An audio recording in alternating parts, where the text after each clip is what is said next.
Do you want to know what the most effective Pinterest marketing strategy is going into 2022? I'm here to help you with 6 simple steps.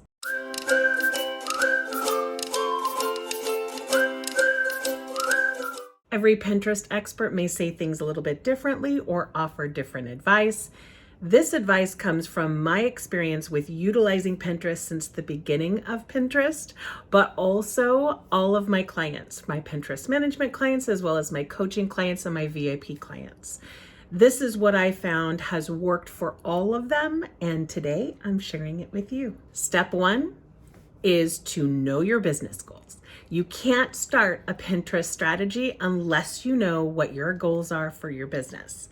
And you want to make sure that they are SMART goals, that they are specific, they have real numbers and real goals. You don't want to do something, for instance, that's like get more traffic. That's not specific. You want them to be measurable. Make sure that your goal is trackable and keep track of it. You want to make sure that it's achievable. Make sure that you're working toward a goal that is actually achievable, one that's challenging, but you can definitely meet that goal. You want that goal to be realistic. Be honest with yourself and make sure that it's a goal that you will work toward achieving. And last is time bound. Make sure that you give yourself a deadline and create steps that help you to get there. That's step number 1. Step number 2 is Pinterest best practices.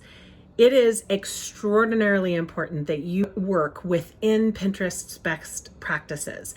Anytime you try to overcome the algorithm on any platform, it finds you out. They're very smart, these algorithms. So make sure you work within Pinterest's best practices, and that could be found at business.pinterest.com/creative-best-practices. Step number 3 is to create actionable and problem-solving content.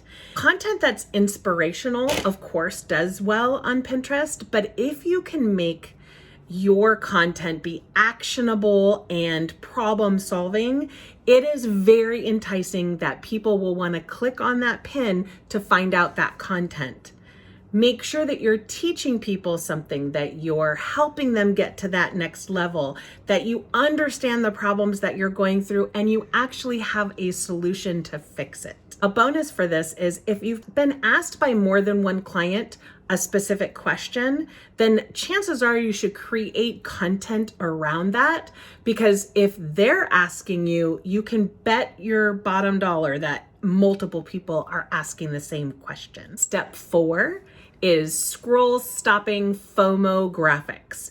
Graphics that grab you and make people want to click on it. Try different colors. Make sure they're readable fonts, because 80 to 90% of people visit Pinterest from a cell phone. So make sure they're big, bold, and can be readable. Try not to use like scriptive font if you can, especially not on keywords. You want to make sure that you have a call to action, make sure it's a fresh image, and make sure that you include your website. One trick that you can do this is to search for the keywords that would bring up your content that you're creating pins for, and look at all the feed and see what pins are out there.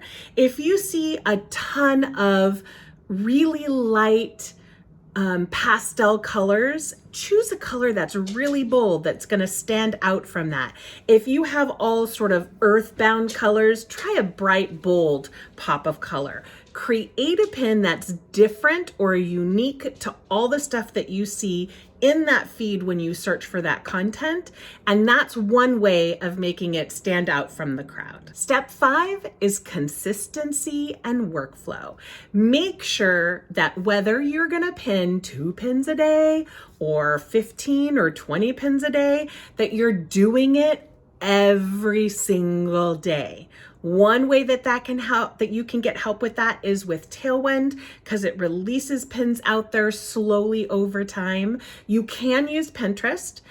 You can schedule, I think it's up to 12 days out, about 2 weeks, but it will only hold 30 pins, and you can't pin a pin to more than one board in the regular Pinterest scheduler. So you want to make sure that if you're going to be doing a lot of pins a day, that using something like Tailwind would help to really make it much easier. The other thing you can do is to create graphics at the same time each week. So if you've got a blog post and you're creating graphics for that blog post or graphics for Instagram, create your Pinterest graphics at the same time.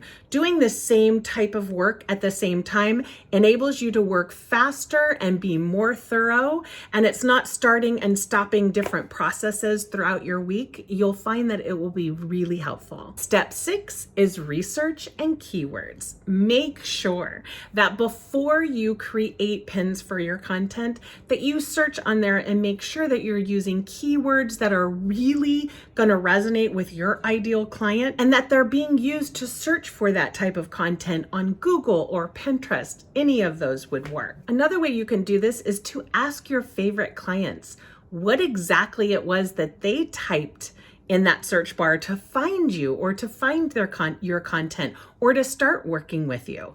Sometimes the keywords that they tell you might be something that you've never heard of, and that's your ideal client. You should definitely utilize that information as well. Now, I would love if you could let me know which of these steps was surprising for you, because I'd love to hear that information. And if I can help you in any way with Pinterest, put a comment down below or find me at Jen Vasquez Coach on Instagram and ask away. It is my passion to make sure I get every business owner on Pinterest and marketing on Pinterest. Happy pinning!